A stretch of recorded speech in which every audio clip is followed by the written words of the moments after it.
युसरा और शाज ने बहुत बड़ी खुशी की खबर सुना दी है। ये खुशी इतनी देर बाद इन्होंने क्यों सुनाई, इस पर बात करेंगे। और आखिर क्या वजह है कि युसरा हर वो काम करती है जिसका अंकल मना करते हैं और हर वो काम नहीं करती कि जिसका सफदर अंकल बोलते हैं। शाज और युसरा दोनों की बड़ी चालाकी सामने आ गई है, इस पर बात करेंगे। और साथ में बात करेंगे फरीहा की बर्थडे पर होने वाले तमाशे के ऊपर।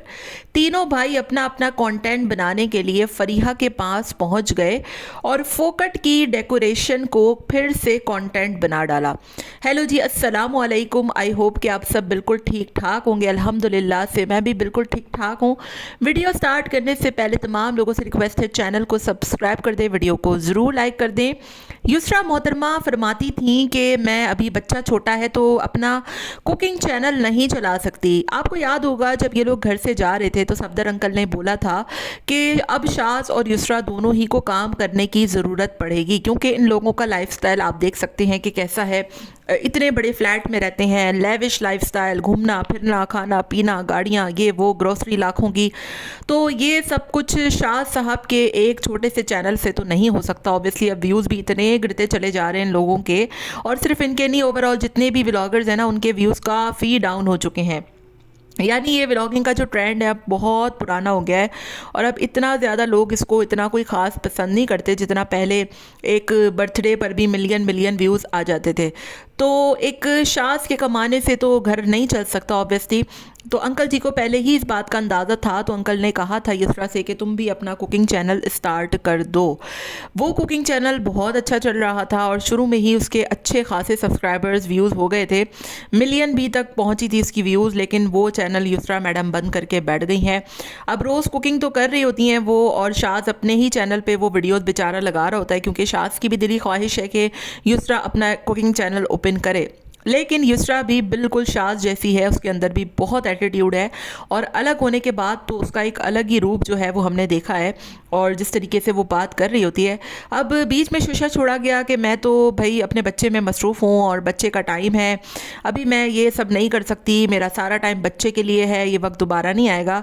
अब अचानक से नया बम फोड़ दिया है और खुशी की खबर सुना दी है कि युसरा मैडम का जो एक अधूरा क्लोथिंग ब्रांड था, जो कि बिल्कुल कोई एक मजाक था, बीच में उन्होंने लॉन्च किया था, वीडियोस भी बनवाई थी और फिर वो कहीं गायब हो गया था। तो ये दोनों मियाँ बीवी ऐसे ही हैं, ना शाज़ कोई काम ढंग से करता है ना युसरा कोई काम करती है, उसको कर करा के बस ये लोग बीच में ही लटका देते हैं। इतनी मेहनत से कुकिंग चैनल बनाया, इतनी उस पर मेहनत की, उतनी उस पर व्लॉग्स बनाए, लेकिन अब वो बैठ कर छोड़ दिया है। तो लोग पूछते भी हैं, अब अभी अभी देखें लोग पूछते भी हैं, फिर बाद में लोगों ने उसको घास भी नहीं डालनी। अब बीच में शीशा छोड़ दिया कि मैं अब अपना क्लोथिंग ब्रांड जो है वो लॉन्च कर रही हूँ। हालांकि युसरा खुद कौन सी इतने कोई अच्छे कपड़े पहनती है, ना उसको ड्रेसिंग सेंस है, और वैसे भी क्लोथिंग ब्रांड्स क्या कमी है पाकिस्तान में जो आप वो खोल के बैठ गई हैं।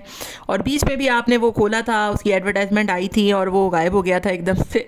तो मुझे बड़ा ही अजीब लगा, 4 बक्से लेके बैठी हुई हैं और उस पर फिर कह रही हैं कि मैं दोबारा से अपना पता नहीं बुटीक लॉन्च करेंगी, ऑनलाइन लॉन्च करेंगी। अभी तक इस बात में भी कोई जो है वो कुछ नहीं बताया है।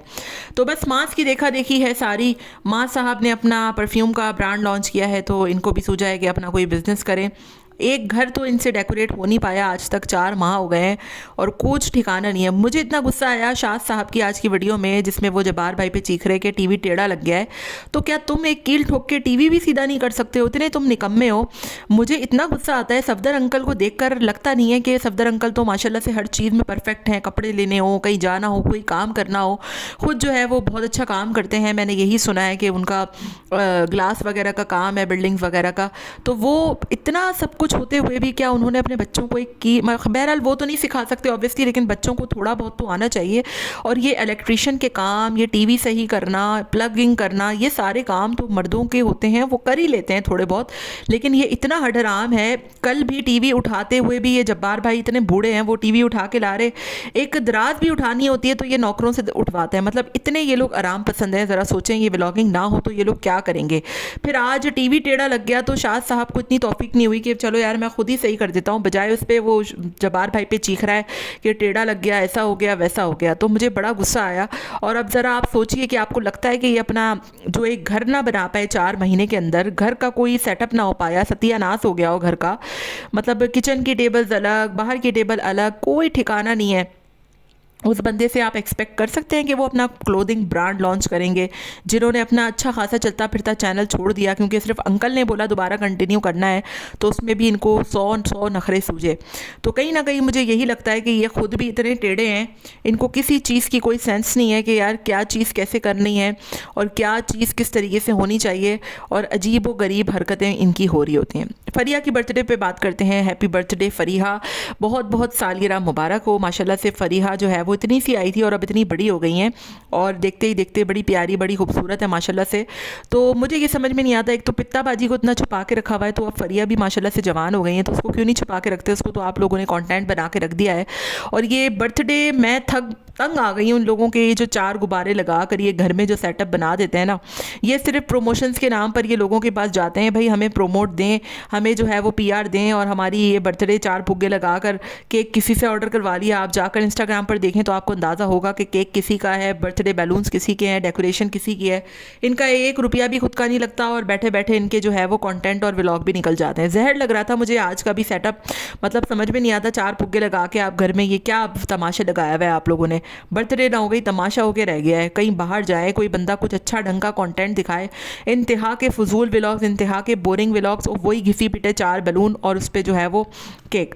चुपकली वाले केक के बाद पेश खिदमत है चुड़ैल वाला केक, मतलब जो पित्ताबाजी ने जो केक बनाया है, मेरा ख्याल है पित्ताबाजी ने खुद अपनी शक्ल बनवाई है। अजीब और गरीब सा इंतहाई कोई वाहियात किस्म का केक, पहले चिपकली वाला केक था, अब ये चुड़ैल वाला केक आ गया है। तो समझ में नहीं आता कि ये लोग क्या हरकतें कर रहे होते हैं और लोगों को क्या सिखा रहे होते हैं। दूसरी तरफ बात करूंगी कि बर्थडे पार्टी के नाम पर जो इन्होंने आज एक मजाक किया है, और जो यूजुअली अब इनका यही हो गया है ना, किसी की भी बर्थडे हो, किसी भी पीआर पैकेज वाले को पकड़ते हैं, उसको बोलते हैं 4 बैलून घर में लगा और हो गए कंटेंट का कंटेंट, बर्थडे की बर्थडे। सारे भाई पहुंचे हुए थे कंटेंट बनाने के लिए। माँ साहब वैसे बाहर नहीं जा सकते कहीं और उनके पास टाइम नहीं होता, लेकिन वीडियो बनाने के लिए वो भी फ़रिया के घर पहुँच गए। मतलब कंटेंट की इतनी शदीद किल्लत हो चुकी हुई है, कोई कंटेंट नाम को नहीं रहा है। एक भाई ने जब्बार भाई को कंटेंट बना के रखा हुआ है, एक भाई बहन को बाहर ले जाता है, अभी घूमने भी जा रहे हैं लोग स्कर्दू वगैरह, तो वहाँ पर भी ये दोबारा से इसको लेकर जाएगा, क्योंकि आपको पता है कि अकेले जाएंगे तो वीडियो कौन बनाएगा। तो मजबूरी है फ़रिया को लेकर जाना, बहुत बड़ी मजबूरी है। तो ऐसे वैसे नहीं लेकर जा रहे ये लोग फ़रिया को, इसी वजह से लेकर जा रहे हैं शायद कि मजबूरी बहुत है। तो लोगों ने तो बहरहाल इनसे बोला है कि आप उसको मत लेकर जाएं फ़रिया को, क्योंकि हम चाहते हैं कि हम इस दफ़ा आप लोगों को ख़ुद को देखें। तो अब होपफुली ये लोगों की डिमांड पे पूरा उतरते हैं या नहीं उतरते, या दोबारा से ये लोग फ़रिया को ही लेकर जाते हैं। एनीवेज़, मैं बर्थडे की बात कर रही थी, तो तीनों भाई बर्थडे मनाने के लिए पहुँचे हुए थे, और अब कल दोबारा से कोई सरप्राइज़ होगा। अल्लाह जाने अब वो कौन सा सरप्राइज़ है, वही यही दोबारा फुग्गे वाला सरप्राइज़ ना हो, क्योंकि बासिल की सालगिरह में भी यही हुआ था, एक दिन डेकोरेट किया, फिर अगले दिन कमरा डेकोरेट किया। मतलब एक एक कमरा डेकोरेट करने को ये लोग सरप्राइज़ कहते हैं, जो कि मिलता भी इनको खुद फ्री में है, फोकट में है। फ़रिया की सालगिरह में हमने देखा कि अंकल सफदर और शाज आपस में बात नहीं कर रहे थे, हो ही ये करके बात कर रहे थे, और सारे गिफ्ट जो शाज लेकर आया था वो आपने देखा होगा कि मतलब अंकल ने बोला ये मेरी तरफ से हैं, तो माज ने पूछा कि ये किसकी तरफ से हैं, तो वो कहता है जिसने पास किया उसी की तरफ से। मतलब वो अब्बू तक उसने नहीं बोला। इतना बड़ा जो है वो मुझे फॉल्ट नज़र आया इनकी वीडियो में, और साफ़ नज़र आ रहा था कि आपस के जो ताल्लुकात हैं ना वो बड़े ही ख़राब गंभीर चल रहे हैं, और एक दूसरे से कोई बात और एक दूसरे से कोई गुफ्तगू नहीं की जा रही। माँ साहब बर्थडे मनाने के लिए, तो कंटेंट बनाने के लिए तो उनके घर पहुंच जाते हैं, लेकिन शाज की जो घर है उसको देखने के लिए अभी तक कोई भी नहीं गया। इनफैक्ट कि उस दिन जब हुसैन भी आया, तो हुसैन भी जो सिर्फ प्रैंक करने आया, उसने कोई घर नहीं देखा, ना शाज ने पूछा, क्योंकि वो बड़ा गुस्सा हुआ पड़ा हुआ है, आग बगुला हो चुका हुआ है शाज, कि उसकी इतनी मेहनत का जो सिला है कोई देखने नहीं आ रहा। एनीवेज, मिलते हैं नेक्स्ट वीडियो में। Till then take care, tata bye bye, अल्लाह हाफिज़।